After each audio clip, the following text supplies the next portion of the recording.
All right, so this is a segment I created late last night. So forgive me for a couple of the slides that definitely have some chicken scratch on them, but it is based on part of the Q&A from day one. So Marco, this is for you, my man. I appreciate you. Now, there's a lot of you, by the way, that I see the names popping up. You showed up in Ottawa, Toronto, Halifax, different events in 2016, 2017, 2018, and you're here today, and I can't thank you enough. I mean, I really, really appreciate you. And I appreciate the feedback when it's like, hey, that thing we talked about, can you turn that into a couple of slides? Okay, here it is. And this just might be the most important thing I say all day. This could be a game changer for a lot of you in 2023. Here's the timeline working backwards. An October 1st renewal date. You've got a client. They've got an October 1st, 2023 renewal date. Subtract 120 days from that. That client is going to go into the early renewal zone with the majority of lenders on June 1st. Are you waiting until June 1st to reach out to them? No. You could actually fund a new mortgage at that existing lender on June 1st. That's the first day of the early renewal date.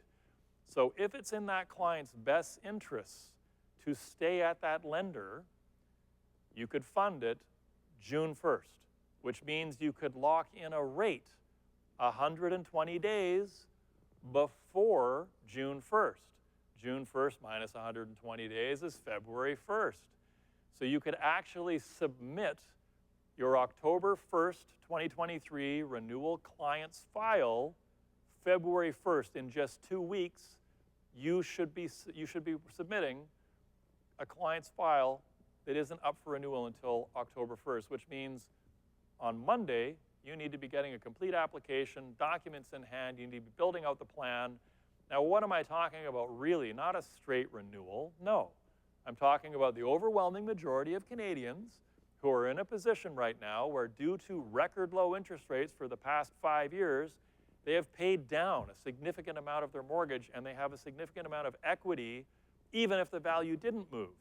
But from 2018 until today, the values moved in almost every single market in the country, right? I remember giving this presentation in cities like Ottawa, where Ottawa was steady Eddie, 2% a year for year over year forever, and people were like, hey, man, look, it's not Vancouver. Like, people put 5% down. They don't have any equity. People who put 5% down in 2018 in Ottawa today, actually, they're into that 80% LTV zone. There's equity there, in many instances at least. So that's the timeline backwards. So here's the timeline in chicken scratch mode, right? January 16th, Monday, you're going to call these clients. You're going to build a plan. You're going to get the application. You're going to grab the documents. You're going to get it all together. You're going to package it up. And on February 1st, 2nd or 3rd, you're going to hit submit. And you're going to lock in a rate for the next 4 months. Now, where are rates going in the next 4 months? We know exactly where they're going. We have no idea where they're going. We don't. But I guarantee you there's a 50-50 chance they're going to be higher. That's what I can guarantee. They might be lower. They might be higher. I can guarantee you it's a 50-50 chance. Actually, maybe it's a 48-48 and a 2% chance they're exactly where they are. I don't know. Maybe it's 33. Maybe I'm doing the math wrong. Anyway, I can't tell you where rates are going to be, but come June 1st, if rates have moved up a half a point at that time, a 3/4 of a point, if that's what's happened, if some bad inflation numbers have come out, some great job numbers have come out, and we just keep on partying and we're just ignoring the Bank of Canada, like we're going to go all night, baby, like we're not, no recession for this guy, well, the rates may well be a half point, 3/4 point higher. If they are, your client will want to close that mortgage. In a rising rate environment like we've been in for the last year, this strategy is being like shooting fish in a barrel, right? And I've mapped this out in the past. It's not the first time. Most of you have heard this before, but there's the timeline. So again, the timeline backwards. October 1st renewal date, 120-day early renewal zone begins with that lender June 1st. You can fund a new mortgage on June 1st. You can lock in a rate 120 days before funding. which means on June 1st, minus 120 days, February 1st, I can submit this file February 1st for an October 1st renewal date. And the idea being that you understand your lenders. You understand the length of the early renewal zone. Some credit unions are 90 days, right? Some credit unions are 90 days, and they'll only hold the rate for 90 days. Some only hold a rate for 60 days or 30 days. There's all kinds of nuances, but it's your role to understand that client's current lender, this is where they're at, and of course, hey, we're not just doing this for love. Of course, we focus on what is best for the client. And if the best thing for the client is to stay at that lender, well, if it's a lender that pays you on the entire mortgage amount simply for an addition of $10,000 to the mortgage amount, triggering a refinance instead of a switch, and the clients actually also are interested in having that extra $10,000 plus, and the equity is there, which is representative of probably the majority of renewals coming due.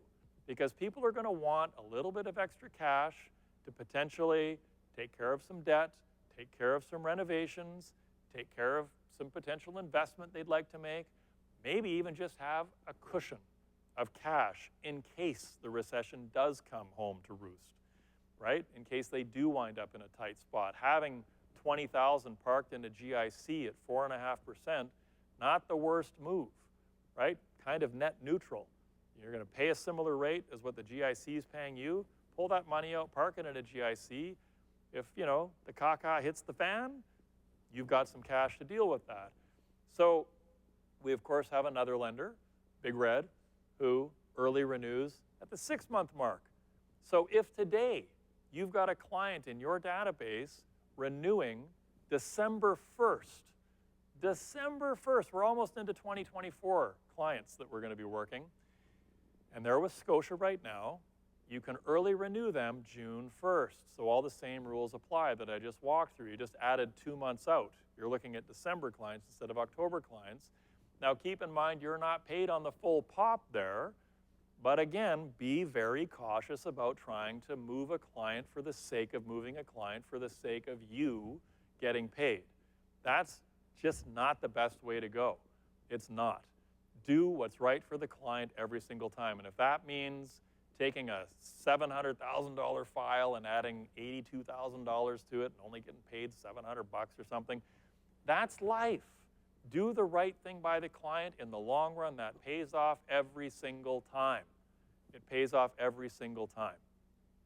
And keep in mind as well, I'll name one other lender because it's a vital point. And I have this situation at least once a year with a broker where it blows up and they lose their minds. Being inside the early renewal zone is critical. That's the only time the client isn't subject to the penalty. Oh, wait, no, it's not exactly how it works. You can take them back outside of the early renewal zone. So you could take a TD client back, refinance them, increase the mortgage by $50,000 5 months before the renewal date. However, technically there would be a penalty, but TD will not charge the client the penalty. Instead, they will not pay you. So that's what's happening there. TD has an internal policy that if the client comes back to do a blend and extend, a refinance of some kind internally, they will do everything they can to see that that client does not pay a penalty. Even if the client wants to pay the penalty so the broker can get paid, they won't. And I've tried to explain the logic on this. I'm like, Mr. Mrs. Broker, think about this. You're saying your client is willing to pay TD a $3,000 penalty so that you can get paid, you know, a $4,000 or $5,000 commission or whatever the math is on it. It might even be the client's willing to pay a $6,000 penalty so you can get paid a $3,000 commission. Let's think that through. Why not just charge the client a fee directly? Same difference. Be aware of what that policy is. If you are keeping them with that lender, cool. If maybe there's a more competitive rate in the space and you want to take them away from that lender before that actual renewal date, be aware of how much of that penalty you can cap moving forward, right? Comes back to maybe being prepared to writing that check. If you make that mistake, some lenders will allow you to cap up to $3,000 on that transfer, But maybe that 3 months interest is maybe that's guaranteed, or maybe it's not. I mean, it really comes down to know the policy, right? If it's a bank or a lender outside of our space, call a mortgage rep that you maybe have an established relationship with and get the nitty-gritty on what that's going to be, because you might think it's only $3,500. By the way, going back to having everything in writing, never quote a penalty in an email to your clients. You're not the bank. You're not calculating 3 months interest or T-bill, like all of this crazy. Don't put the penalty in an email. Have them reach out to the bank or lender that they're dealing with to get that number, but that's a moving target as well. Know your lender's products and policies, and understand that in some instances you will not get paid. So clarify with the representative of the lender in writing, what is your policy on this transaction in particular? These are the dates we're looking at funding and closing. What is this actually going to look like? So very, very important to be clear on those policies. And it is painful, as I say, to walk through this experience with somebody who is in the process of struggling mightily. I'm just going to pause here. Struggling mightily with trying to switch a client out of a lender that's inside the broker channel that they would have got paid full pop on anyway, and the client didn't even really want to leave the lender. And in the end, that's why actually the broker's losing the file. Is the client saying, you know what, all these documents and everything else, we could just stay where we are. And it's still documents are required, but maybe a few less. It's maybe just a little simpler. And they like the lender they're with. It's important to understand how your client feels about the lender they're actually with. Is there really a reason to move the client? So critical. But yeah, it's painful to have that conversation with a broker who hasn't realized that they're only moving the client to try and get paid, and they actually would have got paid if they just left the client where they were. And they don't realize it. That's just quite the magical moment to have with somebody. It was a $900,000 mortgage, $900,000 file.